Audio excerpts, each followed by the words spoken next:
which is potentially the reason that it's gotten as crazy as it has. Maybe had we dealt with the multiple offers, the blind bidding wars back in 2017, by the time COVID came around, we wouldn't have had ourselves such a crisis. But here we are, here we stand today. What do we do about it? Good morning, investors. Bradley here from Watson Estates, and you're listening to the largest, fastest growing podcast for Toronto real estate on iTunes, Spotify, and Google Podcasts. As a broker and investor myself, I'm tracking the market. I want to know what's going on. And for me, I love to try and figure out what comes next. And that's really what this entire podcast has come out of, being able to keep you guys up to date on the latest news and from the perspective of someone who is in the business all the time. This is all we do around here. But today we're going to start off discussing, is the real estate bubble ready to burst? According to experts, we're going to look at different perspectives from people all surrounding the real estate industry and what they have to say comes next for us. And then I want to get in this discussion of blind bidding and the deception a lot of consumers have been up against, or a lot of people feeling empty, a lot of people feeling like they lost even when they win a multiple offer situation. And there's been some calls to having changes made to that. We're going to discuss that as well. And how are Canadian banks secretly circumventing the new mortgage stress test that just took place that was supposed to make it harder to qualify? Well, guess what? It just got a whole lot easier with some banks. Some of the things we're going to discuss today. And of course, COVID is still going on, which is a big part of all of everything that's happening here. And we just had Peel order 2 partial closures over the weekend. And now we have Toronto targeting 12 locations for closures. All of these things. Doesn't matter what you manufacture anymore. If you got COVID outbreaks, watch out. And if you work at a chess piece factory, that included the night shifts. Get it? Night shift. Anyways, we like to have some fun in the show. I put all the energy into putting this together for you guys. If I can't chuckle a little bit, I don't know what's the point. If you could, if you're joining us for the first time, please subscribe. If you're following us consistently and you haven't subscribed yet, what are you waiting for? Hit the bell for notifications. And if you'd like, you can jump onto our off-market and apartment deal list. Got the link down for that below. And I'm actually thinking about sending one. I think it's going to be tonight or tomorrow. A condo that's out in Scarborough. We'll be sending that out. It's off-market and discounted, power of sale deal. Opportunities come up like this all the time. We want to share them with you guys. It's all about sharing around here. Share, share, share. Okay, let's get into our first topic. Is the real estate bubble ready to burst according to experts? Well, before we go there, let's discuss briefly what's going on in the market, because we've got just recently a bit more of an update on the condo market. A BNN Bloomberg article just released. This is the first article of the day. Toronto's condo market springs to life with 80% jump in sales.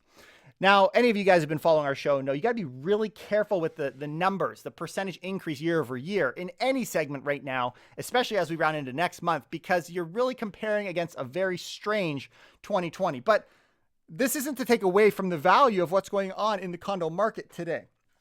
Toronto's condo market, battered by a pandemic that sent city residents looking for more space, is bouncing back. That it is. The number of condos sold in the Toronto metropolitan area surged 80% in the first quarter compared with the year earlier, while new leases, we'll talk about rentals as well, also jumped. According to TREB, the number of units put up for sale, meanwhile, gained 43%.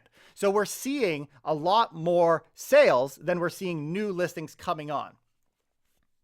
So this is obviously leading to an increase in active listings, which is really the trend that's taking place here. But this isn't necessarily the case everywhere. This is just specific to the condo market. They say this. Lisa Patel, president of TREB, says, many realtors have noted a marked increase in condo interest since the beginning of 2021. And I have too. I have.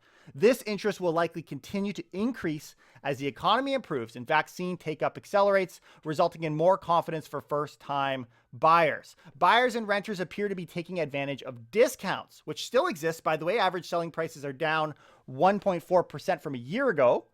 This is $645,000, the data shows, and rent for a one-bedroom has declined, listen to this, 17% year over year. So there are still discounts to be found in these markets. Do you think that's maybe why people are running there? I think that's one of the reasons, not to mention the option, the freehold is getting a little bit out of control. And we'll talk about that. That's the other side of this entire coin. But supply and therefore choice for renters remain very high from a historic perspective. This is Jason Mercer, Chief Market Analyst from TREB's statement.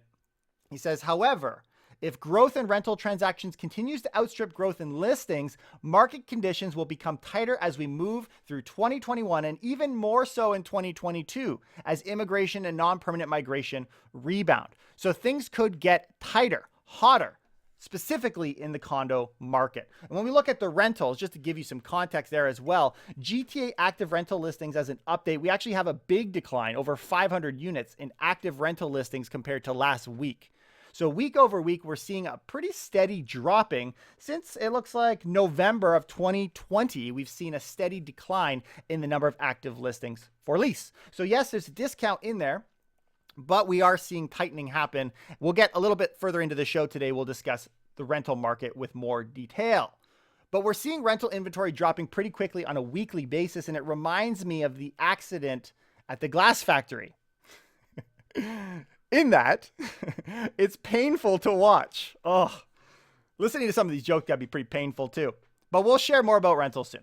So let's get into the overall market then. We're actually going to look at Canada as a whole. Canada as a whole, we got a Better Dwelling article called Canadian Real Estate is Moving from Pent-Up Demand to Pent-Up Supply.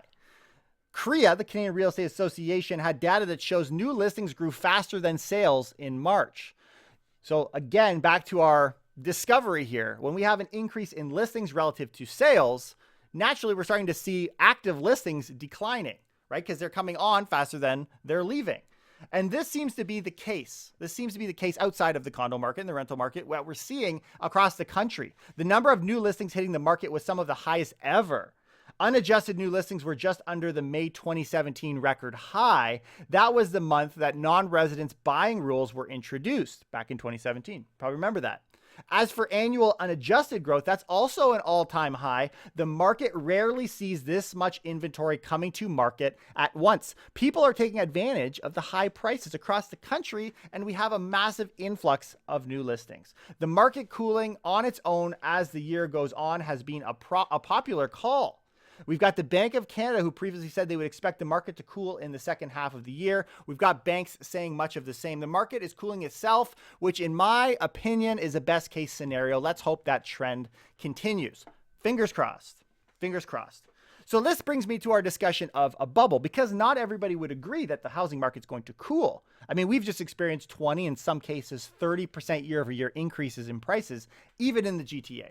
So is the bubble ready to burst? According to experts, I want to take time to discuss various viewpoints, starting with a Toronto Sun article called Real Estate Bubble Ready to Burst. Here's what they said. When we asked our panel of experts, just under 1/3 believed Canada's sky-high real estate prices could send Canada into a recession, while just over a third, 38%, did not believe a recession would result, with another 1/3 unsure. Wow. So notice how experts are all over the map. They're constantly losing the game of cat and mouse. We've seen this all the way through COVID. It's not until the cheese factory explodes that you see debris everywhere. So here's a few headlining names that they discuss this with and what their opinions are on the market and the bubble and the potential for a burst. Mosh Lander, economics professor at Concordia University, said this, quote, all of the hundreds of billions of dollars of government spending that has found its way into the economy has had to go somewhere. While the headlines focus on reduced household spending and increased savings level, that money has ended up in residential markets and the stock market. When the dust settles and something resembling normalcy returns in 2022 or later in 2021, these markets will turn sharply and wipe out huge amounts of wealth that households had accumulated or debt that they had been reduced during the go-go spending binge in 2020 and 2021. So we're going to pay for our practices. Carl Gomez, chief economist and head of market analytics at CoStar, firmly believes prices are disconnected from fundamentals, which is really the definition of a bubble. And they say, he says, should prices revert, it would have a meaningfully negative impact on household balance sheet that could also reverberate across the financial system. Some serious doom and gloom going on out here. Brett House, deputy chief economist of Scotiabank, says Canada continues to face a substantial housing supply deficit in its major metropolitan areas, which is set to be made more acute as immigration numbers step up. But he does not believe it is enough to drive Canada into recession. And so this viewpoint is that the supply is the issue, not prices dropping. The supply is the issue. So it's important to note when we're discussing the crisis or the challenges in our housing market, the bubble that's growing, if you believe in that notion, it's not just a matter of prices going to the moon. It's also a concern of supply. I mean, there's other issues that are going on in our market, and supply seems to be the big one. If we look at the way the federal government plans on spending your money based on the recent budget announcements, it's going to be a lot of ways directed at the supply side. Sebastian Laveau, chief economist of Laurentian Bank Securities, said housing starts are at an all-time high, meaning supply will eventually catch up to demand. In addition, a few measures to slightly taper off demand, such as a higher stress test proposal of OSFI, which we just saw, will contribute to cooling the overheating markets. And I believe there's more to come, to be honest with you. Not necessarily from OSFI, but from various policymakers. Sherry Cooper, chief economist of Dominion Lending Center, said, "We will be a soft landing in the housing market once more supply comes onto the market and immigration returns to targeted levels." That definition, to me, I think is what we're witnessing, to be honest with you. I think we're starting to see a soft landing. Now, people think a soft landing is you come down and you park yourself, but it really is an up landing, and we've got ourselves at a bit of a plateau, all that could come from an increase in supply filling the demand requirements that our market has. We have massive numbers of development happening. We'll talk about that later in the show as well. Roloff Van Ditch, Senior Director, National Research and Analytics at Colliers International, said, "If housing prices crash, we'll go into a recession, but questions if what we have on our hands is even a speculative bubble in the first place or just a pandemic trend." I love that. It's not a bubble. It's just a pandemic trend. Maybe. The whole world is doing it. We essentially stole some demand from the future, as those people are likely going to move in the coming years, which is true based on the stats. We see people out migrating from Toronto, people coming into the country, landing in urban centers, and the people of Toronto spreading outwards. So maybe it was just people saying, now's the time. Forget 3 years from now. Today's the day. Also, they say, though, that's not going to cause a problem because the future demand will likely be replaced by higher immigration targets in the coming years, which have been announced at the federal level. So here's the question. Are we even confident people will migrate here? I feel like businesses are going to end up like closing and jobs will just go with them. They're just going to be like, screw this, we're leaving. Enough of this. All these closures. Apparently, Kraft is opening a new factory in the Holy Land. They're calling it Jesus of Nazareth. That can't be real news. But anyways, I believe personally we're going to see large immigration. In fact, we might even hit our 2021 ridiculously high targets if we can get out of waving all the time. CBC.ca had an article, "When will the real estate bubble burst?" It won't, says veteran real estate appraiser. It's really funny. This article, they bash a lot of realtors. You say, oh, realtors, they just want prices to go up to the roof, to the roof, to the roof. They're biased. Okay, so we'll talk to an appraiser. Okay, Les Otto, been working in the real estate business in southwestern Ontario for the last 40 years, had something to say about it. So he says, what does a guy from 40 years experience assessing home values say about today's unprecedented housing prices? Here's what he says. Does he see some believe is simply a bubble that will inevitably burst? Anyways, he says, I don't see it. That's his 4-word answer. Thanks, dude. They go on to say that the current state of the housing market is seeing unprecedented prices based on unprecedented demand, which is being fueled by an influx of people looking for homes, tight housing supplies, and strict government rules on new residential development. We have a demand and a supply challenge here. You want to talk about fundamentals. I don't think there's anything more fundamental than a balance of supply and demand, many of which have pointed to a natural increase in prices. Otto says the exodus from the GTA combined with large numbers of immigrants coming to Canada a few years ago, because don't forget, we've had tremendous immigration, has meant the supply can't keep up with demand. It hasn't been able to keep up for probably 10 years. Maybe that's an overstatement, but you get my point. In other words, too many people looking for not enough homes. Quote, you have municipalities making it ever more difficult to get land shovel ready for the day that a developer maybe goes out to buy 100 acres. It takes 2 to 3 years of planning and engineering to get it on the market. Actually, our guest this week, don't miss it. We talk about this and just how challenging it is to get developments done in Ontario. Developers are saying, screw it. We're packing it up. We'll go south of the border. It's so much easier. Otto predicts that as the pandemic runs its course, there could be a softening of the market this winter when fewer people are looking to buy. But he said as long as interest rates and housing inventories remain low, a sudden housing crash is off the table. So we have some people, they're freaking out. I mean, I'll be honest with you, a couple months ago, I was kind of freaking out too, 20-30% increase. I was really hoping that the winter market would cool things a little bit for us, and it didn't. That terrified me. What I'd like to see is things calming down a little bit, and we're going to talk about some of those stats in a second. But the point here is economists can't even agree. They can't get it straight. They haven't been able to agree since last year, right? We got economists at Royal Bank and BMO think it might be necessary for policymakers to intervene and prevent real estate prices from becoming even more unaffordable for first-time homebuyers. But then we got chief economists at Bank of Nova Scotia, we got Jean-Francois Perrault, and we got the TD chief executive, as well as RE/MAX. I mean, well, who would have thought? All saying we need to refrain from taking policy action to rein in soaring houses prices. If the housing market will deal with itself, then maybe we don't need to do anything. And I really, truly hope that that's the case. If you're going to pick a side, we need to figure out that whether or not that is the case, or is this something we need to kind of get ahead of? So intervention, what has happened so far? All we've seen, they're saying, lawmakers from any of the major parties have not expressed a desire to pass sector-altering legislation to cool down the market.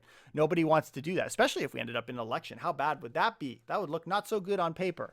So many people have not disturbed the peace. And to be honest with you, I'm okay with that. But some people would be a little disappointed and really hoping, hey, I've been waiting for the last 5 years. Now's my chance. I don't want to buy into this market. And really, you get the dilemma. The prices are going up so quick. People that are on the sidelines, it's not getting any more attractive sitting on the sideline. The go-to solution, so RE/MAX gave a few other ideas to deal with the overheated market. Here's a few of them. Really interesting. You say you could tax people, obviously, but what about something else? For example, add a mandatory condition to every offer, making the purchase conditional on financing. So every single person has to have a financing condition in their offer. No more clean offers, I guess. Or implement an industry, quote, watchdog to review transactions where homes are sold well over asking. Curious to see how that would play out. Also, another idea, introduce more housing supply. Nothing new there. Aside from that, the only thing they say institutions can do is publish reports that allude to growing numbers of markets, including the Toronto real estate market, that are vulnerable to a sudden collapse in prices. Oh, got it. I see. So we'll just pretend the real estate market will crash so that it doesn't. I mean, that's what they're saying. We're going to say, be careful. I mean, we're already doing that. No? That's like an M&M factory hiring a blonde to throw away all the W's. No, Bradley, not even close. That's not at all what that's like. Plus, blonde jokes are racist in 2021, aren't they? So why does it matter if we get housing policy right? Who cares? Prices will go down, they'll come back up, whatever. Well, Financial Post had something to say about it. The economy versus housing. Listen to this. In the manufacturing area, wood product sales have ballooned 69.5% year over year. The rest of the sector is down 4.1%. Wow. So that's the story. Same with industrial production, where wood products yet again are a resounding 21% year over year. No wonder you got all this craziness going on in the lumber industry. And the rest of the factory sector is down 2.2%. So we got an exception. We have a situation where housing starts at a record 335,000 in March. We're up an incredible 72% from year ago levels. Housing and government. That's the Canadian turnaround story. So the point here is between those two, government and housing, that's all we got. That's the only thing that's keeping us afloat. Otherwise, we are in the hole. Scott Ingram, he says, you know who loves the Toronto real estate transactions and prices are way up this year? The city of Toronto. And the government of Ontario. Not sure what it ended up as for 2020, but city has got to be breaking $1 billion in 2021, which really helps with affordability. So for those who think, they want to make it crash. I mean, there's a lot of money that goes into transactions. A successful sales year is great from the perspective of taxation. But you strip out government employees and construction workers, and employment in Canada is running a minus 8.1% year over year pace. Employment is way down when you take those guys out. one has to wonder what happens to the Canadian economy when the housing bubble finally does pop, the stimulus programs abate, and the commodity cycle runs its course. What is left? The reopening of the economy? And then I love this close. I have news for you. If the real estate gravy train ever does end, considering the outsized impact it has exerted on the economy, there is no reopening large enough to offset the housing reversal and all the negative multiplier effects that will reverberate across the entire economy. In other words, we are so dependent on housing that if it does come down, nothing else is big enough in Canada to save us. As John Pasala says, when housing has such an outsized impact on the economy as it does in Canada, it means our economy is far more vulnerable and sensitive to future declines in housing prices. And when he was asked what he thinks is going to happen in the market, he says, I think the risk of prices falling is unlikely this year, but who knows what 2022 and 2023 will look like. Now, to be honest with you, because we just came through all this chatting about bubbles, I feel like we're being very negative, so negative. But let me tell you, unless you got fired from a pop factory today, there's no reason to be so depressed. Because I got some good news for you. We might be seeing a soft landing taking shape even now. Here we go. John Pasales continues talking with, in response to Ron Butler, who is optimistic about the market, says, I agree with Ron that this boom cycle appears to be coming to a gradual end. Okay, which is a good thing. We don't want to see this ridiculous growth for this long. I mean, it seemed as though with the way things were going, it's like I don't even know how to describe it. It was like every month outperformed the quarter, every quarter outperformed the year. And we were just seeing this getting faster and faster. And the weeks were outperforming the months. And it was just like, oh my G, right? But maybe things have dealt with themselves. And this would be fantastic. He says, John says, this is precisely why I argued in my recent report against knee-jerk policies to cool demand. Imagine if this is solving itself, if the federal budget had something crazy off the chain, primary residence exemption removal. Oh, thanks, dude. Great timing. Great timing. And you never would have even known. You would have thought he was a hero. When demand is driven by end users, it's naturally going to unwind. When you got detached home prices in Toronto over $1.7 million, people just say, forget it. Forget it. Forget it. For clarity and for the housing bears, when he's talking about coming to an end, he says, I'm not suggesting a market crash. There's a difference.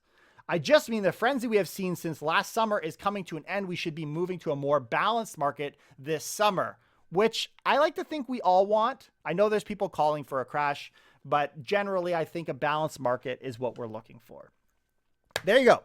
So there's a market update. There is what is going on as it relates to the bubble and different perspectives. Draw your own conclusions. But now I want to talk about multiple offers. I want to talk about blind bidding processes and the deception that takes place in our market today, which is potentially the reason that it's gotten as crazy as it has. Maybe had we dealt with the multiple offers, the blind bidding wars back in 2017, by the time COVID came around, we wouldn't have had ourselves such a crisis. But here we are, here we stand today. What do we do about it? Financial Post had an article called Sold Over, asking why homes are being sold for far more than their list price. Here's what they say. Accelerating housing prices often imply that homes are selling for far more than their list or asking prices, which leaves prospective buyers and real estate professionals at a loss when it comes to knowing what to bid. I love this kind of definition to bring everyone up to speed. Coming up with a reasonable offer is even more complicated when home sales turn into auctions. Homes in high demand markets are being sold with an offer date. I would say, I guess they are high demand, but they're not necessarily in urban centers. They're across the country, forcing prospective buyers into first price sealed bid auctions, also known as blind auctions, where buyers simultaneously bid without knowing what others have bid. We got a lot of realtors listening to our podcast. They're shaking their head. They're like, I hate it. I get messages all the time. I just was in a 15 multiple offer. I feel bad. I feel bad for myself too. I mean, whoever's in that situation, it's great if you're selling. Unfortunately, you're usually moving somewhere. And so you're on the other side at some point. But according to Mustafa Abbasi, founding president and chief revenue officer of Zolo, he said this: the list price used to be one of the most important factors when listing a home, as it signaled the seller's expected price to prospective buyers. It's really funny. List prices have virtually no meaning anymore. It's pathetic. as alternative explanation is that homes are being deliberately listed at lower prices than recent comparable sales to attract a larger cohort of buyers. A lot of people don't recognize this. Let's say the home is worth $900,000. I'm going to list it for $800,000. I just grabbed an entire cohort, another group of buyers that never would qualify for that property, but I got their attention and I got their blind offer coming at me when I do my presentation. Such a move can generate exposure with more prospective buyers. The bidding process, though, involves 2 steps. Prospective buyers must register an intention to bid by a specific time. We fill out a form called 801, just to say, I've got a signed offer. And subsequently, we submit that bid before the deadline, and then all hell breaks loose. But this is where it gets crazy. This is where it gets crazy. Real estate agents offer a general rule of thumb. Because I know dealing with buyers, they say, what do you think we should offer? What should we go in at? I've heard so-and-so say, and they'll say something crazy like this. If you add 5% to the list price for every registered bid, then you'll win. So for example, if a house is listed at $999,000 or $1 million and 8 bids are registered on a property, an enthusiastic buyer might be tempted to bid 40% more than the list price. So the problem is people saying, you know what, as a rule of thumb, for every, and these numbers are just blank. It's like for every offer is an extra 5,000. For every offer is an extra 1%, like all over the map. And this is unfortunately being preached to some folks, even my own clients. And I have to say, guys, here's my rule of thumb. Any agent that uses that rule of thumb, you need a new agent. Okay. It's just, it's not the way to do it. It's not the way to do it. You need to look at comparables. You need to know what's going on in the market. Now, obviously things are changing constantly. You got to be informed, but don't use a rule of thumb. Don't like this could go, it goes really sideways. And I think that that's what leads inexperienced, as they say, inexperienced agents to misguide folks, unfortunately, into saying, well, just do this. And now the nice part is at least you'll never know you overpaid by how much you overpaid. I guess that's the one thing that keeps keeps us fair. I don't know. But I think you should give up while you're ahead, right? We got multiple offers, give up while you're ahead. I mean, Murphy's Law says you get laid off due to COVID. So you take a job at an origami factory, which is great until it folds. Can't we just end blind bidding wars then? Can't we just say no more blind bidding wars? That's it. I've been saying that for a while. I actually was in a bit of a debate with my office about that, saying, you know what, why can't we figure this out? I mean, it's so much easier to say no, because this is a long-standing industry with very powerful associations that if we had it our way, we would keep it as is, as much as possible. So to change something up like this is a drastic measure. Well, a Toronto broker is pulling out a call to action to cool obnoxiously high home prices, encouraging the real estate industry to mandate offer transparency and end blind bidding. Not me. Someone else said, quote, it's time for realtors to be bold and look at ways we can help ensure that as many people as possible realize their home ownership dreams and that they are protected in the process of doing so. That's Philip Kochev, broker and managing partners at iPro Realty. He says this, offer transparency can be simple. This is the pitch. Mandate, or at least allow the option, which I believe that will be what they do. And unfortunately, people won't opt for that option. But let's say, rework it, mandate for the disclosure of the best offer on the table to all competing offers. You got 10 offers? Well, you don't have to disclose all of them, but we definitely need to disclose the top offer. Okay, that's the pitch. Mireille Mansour, a broker of RE/MAX, says described agents who are potentially new to the business or unfair of the value of the neighborhood will come into multiple offer situations and unnecessarily overbid to win. We kind of talked a little bit about that. Great point, right? We got different levels of experience. I mean, if I'm going to be going into a court, I want to have the best lawyer, right? So obviously in the service industry, no two professionals are created equally, and that could line up certain clients. Well, such highly inflated winning offers then began to set an unsustainable standard for prices in the neighborhood. So you could say, well, that's their fault. They're an idiot. They bought it, they're a realtor, they overpriced it, and they ran up to the roof. Well, guess what? Times it by 1,000, times it by happening constantly. Now what we have is a runaway standard for prices in the GTA. Treb CEO John DeMichael says, this is not something Treb can do. That's not up to them. They say it's actually a government we need to step in to impose the regulations, which I don't know if that's true or if that's just kind of a kick to the can. Maybe. But DeMichelle says he understands why people are calling for an end to the blind bidding, but warns it has to be done in a way that protects people's privacy, especially since whoever's in the room will know how high certain bidders will pay for a home, which is not a big deal, right? If you think about it, who cares? I mean, you knew it. You could have beat it. That was the best offer, and you didn't come in at that price. Not a big deal if the thing sells. But let's say we have conditions. There's other layers, right? There's other layers to an offer, right? We've got, here, I'll give you a small list that I wrote, if I can find it. Okay, no, I'm going to do it off the top of my head because I can't find my list. We got conditions, right? We got closing dates, preferred closing dates. We got inclusions. We got exclusions, all of these things. We got so many other clauses that aren't even necessarily conditions that are built into these offers, which make them not exactly the same. So if we're going to disclose information, you can disclose all of it. You can disclose just the price. What does this look like? And then what happens if that person's financing condition falls through? Now it's back on. No sale data should have been published, but guess what? 15 other agents now know what it had sold for before. Kind of an imbalance when it comes to putting an offer into, I don't know. There's just more layers here. It's not as simple as saying the high, I guess that's the point I want to get. But Kochev clarifies the disclosure of all offers or personal information is not necessary, so you don't have to say everything. But the process he proposes will just allow competing bidders to know the best offer they're up against and to respond accordingly. Anyways, we got Ontario NDP housing critic Jessica Bell adds the transparent open auction process is prevalent in Australia. So if Australia can do it, we can do it. And that's kind of been the approach, which I think is fair. I mean, we wouldn't be the first to pull this off. It is entirely possible to come up with regulation that protects people's privacy, is what she says. Anyways, the whole point here is to stop practices that mislead clients. Listen to this. How many times have you had a client the next day, once they know the selling price, say, oh, I would have gone 10 grand higher if I knew? That's kind of what they're trying to deal with, because, which is kind of funny. In that scenario, you'd think, well, that would actually push the price up a little bit higher.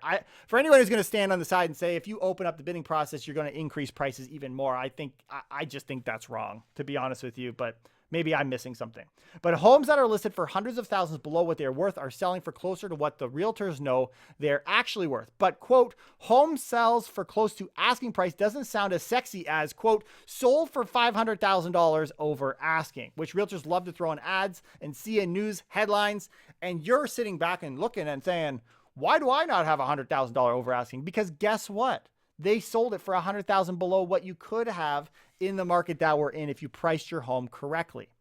But people want to be sexy. They want that headline and whatever. Who cares? Who cares what you sell your house for? As long as you sell it $100,000 over asking.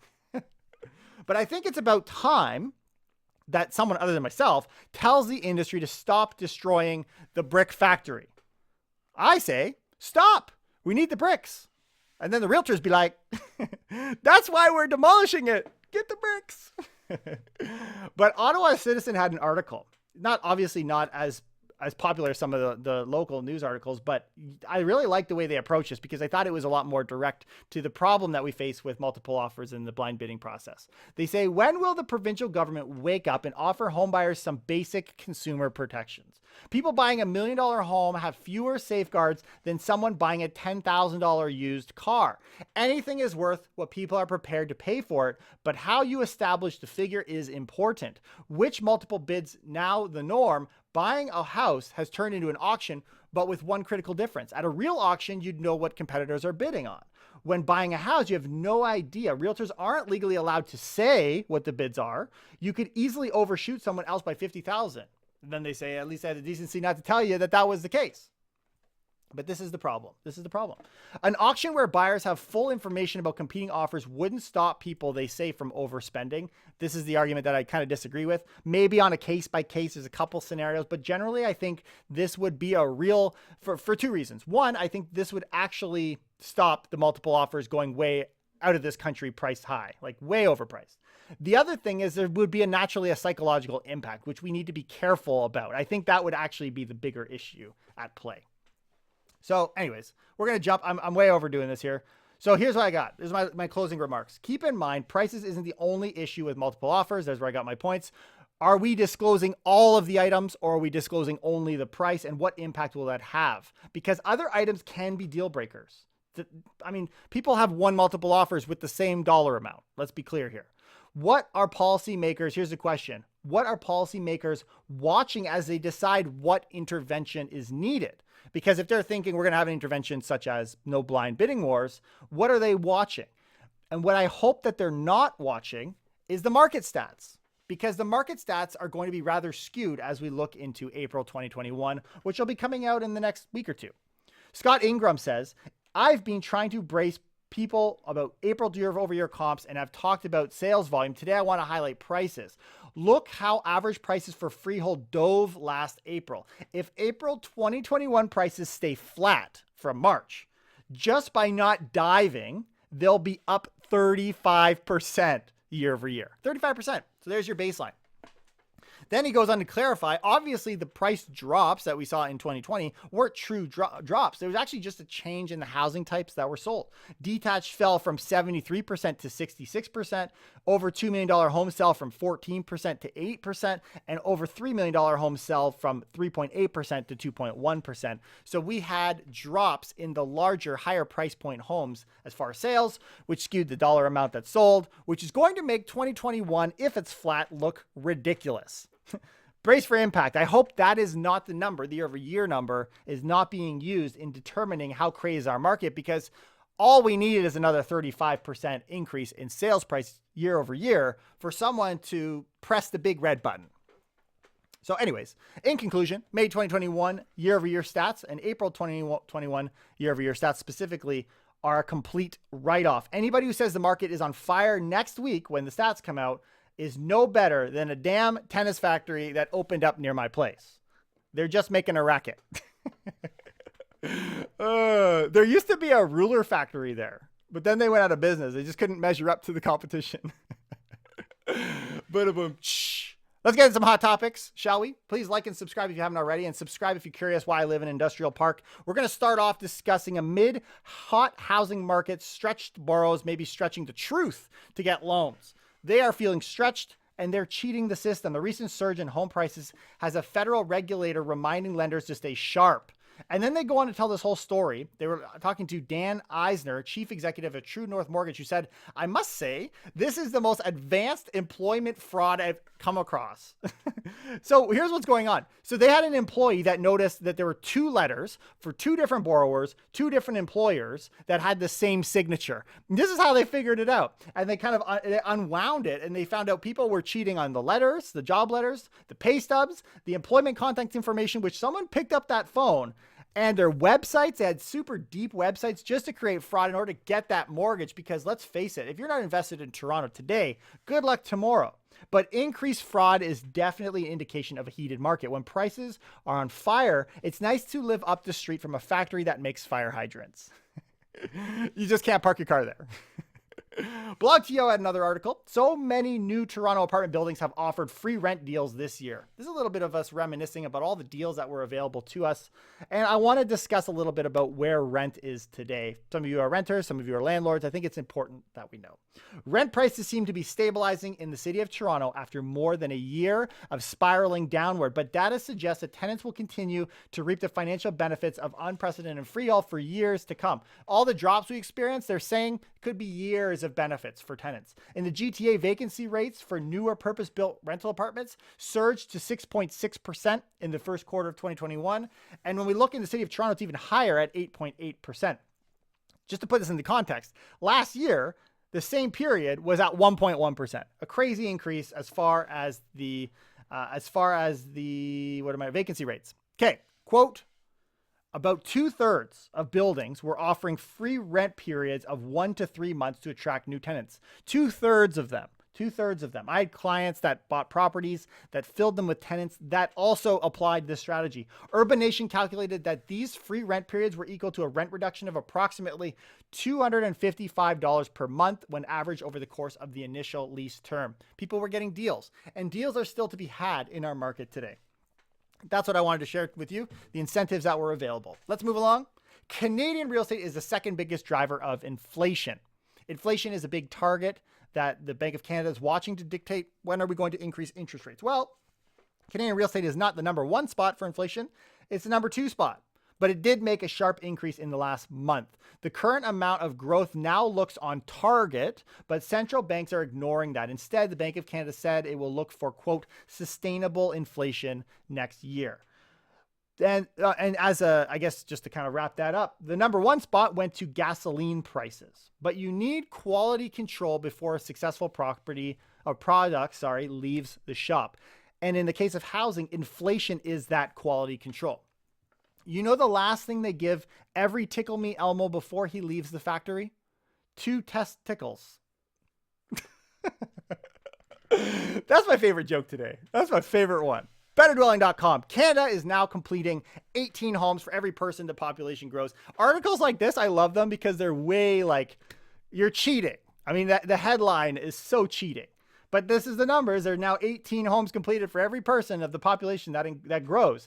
New home completions are up 12.9 from the same period last year, which is really the true number. We're up 13%. Developers have been so busy, there are shortages from labor to lumber. It was the largest Q4 for completions, housing starts and closes, completions of houses, since 2018. Before that, a Q4 hadn't seen this many completions since 2008. What was skewing the number then? I mean, we got record numbers, but we're only up 13% year over year. There's no reason we wouldn't have 1 to 18. I mean, that doesn't make sense. Well, Canada's population grew by 2,767 people, which is down 89%. So this number is very skewed. I mean, 98.7% from the same quarter a year ago. That's like a massive 98% drop year over year for number of immigrants entering the country.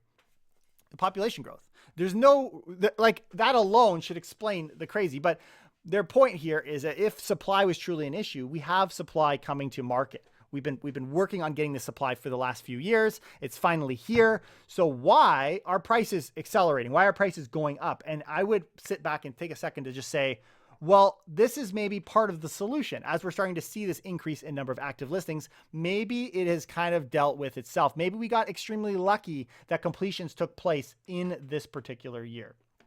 Okay.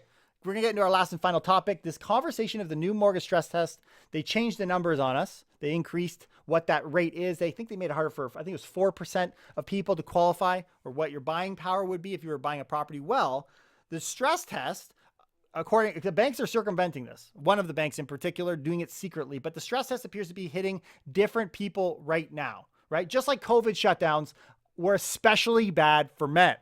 Right? Like we're losing $1 for every 79 cents women are losing.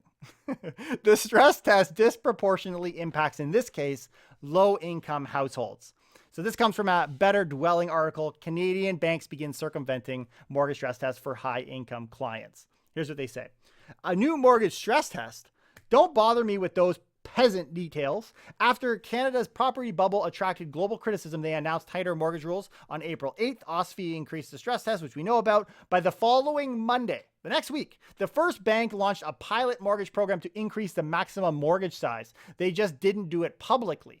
So they increased the buying power, but we didn't tell anybody about it. So the stress test checks, the purpose is it checks the borrower's income against the higher rates than what they're qualifying for on the mortgage. Instead of checking if a borrower can afford a mortgage at a contract rate, they see if they can pay a much higher one, which is kind of like, well, you can afford a 5% mortgage, so therefore go ahead and take your 1.8, right? But if tested at a higher rate, the borrower gets the benefit of cheap debt without spending more. It also ensures they can afford the payment, and the economy doesn't give more points of spending to housing. It's an all-around win for the most part. So they're standing and saying the stress test is a good thing. So maybe we shouldn't have loopholes? Well, guess what? We got a loophole. We got ourselves a loophole. The benchmark, the rate, by the way, went from 4.79 to 5.25. And there it is. The max borrowing power went down 4.5% to the current level. So 2 things to note here that they're looking at. They're looking at GDS and TDS. Most lenders cap the GDS at 35%. And the TDS at 42% of income. That's kind of the norm. Well, enter our secret pilot program from Scotiabank. Scotiabank is the first bank to launch a pilot to increase leverage post-update. As of April 12th, the bank has launched a hush-hush pilot program that raises the TDS to 50% from, what would we say, 42% up to 50% with no specific GDS. An agent explained this means they'll approve the GDS on a case-by-case basis up to the TDS as long as it fits within the risk profile for the lender. Interesting. And it's funny they say an agent explained it because they couldn't get this to come from head office. They're not talking about it. No one's really discussing that this is a program that's available. Borrowers in the pilot wouldn't see their leverage drop 4.5% from today's level after the stress test increase. Instead, they would see their budget increase up to 40%. So now it just got 40% higher purchase price. Let's go. Who needs an OSFI announcement? So it just goes to show you that the change in the stress test was it was a hiccup. It really was a hiccup. So who qualifies? Because maybe this is a product that would work for you. The pilot is for branches in BC, Ontario, and Quebec and applies to ideal mortgage borrowers. The applicant's uninsured bureau risk indicator, the BRI, must be A-rated, and there must be only 2 borrowers on the application, and their combined income needs to be over $120,000 per year. If you feel like you fit in that category and you don't want to deal with a stress test, you want to deal with whatever the heck this is called, give Scotiabank a shout. I'm not working or advertising on behalf of Scotiabank. In fact, I think it's really sketchy the way that they're not promoting on their website. They're not talking to reporters. They're just kind of giving this silent wink when you call them and ask about the product, and they're answering them on a case-by-case basis. So to wrap this point up, the question is does this really mess with us? No, it's not more risky lending. Not really. There would be a lot that would need to go into it in order for an uninsured mortgage borrower for the bank to lose. Several stars need to line up for this to be actually a problem. So it's not a problem. It's just the bank taking it in their own hand. The risk is pretty low for lenders. Personally, they say it would be surprising to not see other banks roll out similar programs once they find out. The pilot program does bring into question, though, whether a higher stress test makes sense in this case. While it lowers leverage for some, the low income, the rules don't apply to everyone. The stress test just become one more barrier to entry for the lower class. Funny how that worked out. If we want to truly remove the inherent bureaucracy, we need to do what the donut industry did. Cut out the middle, man. I had some fun today. I hope you guys did too. If you learned something, please subscribe to our channel and hit that like button. Thanks for tuning in. I'm going to keep sharing market insights with you guys because I love what I do. Trust me, I've worked at a helium factory and I resigned after like a week. I wasn't going to be spoken to like that. I'll see you guys next time. Take care and keep it real.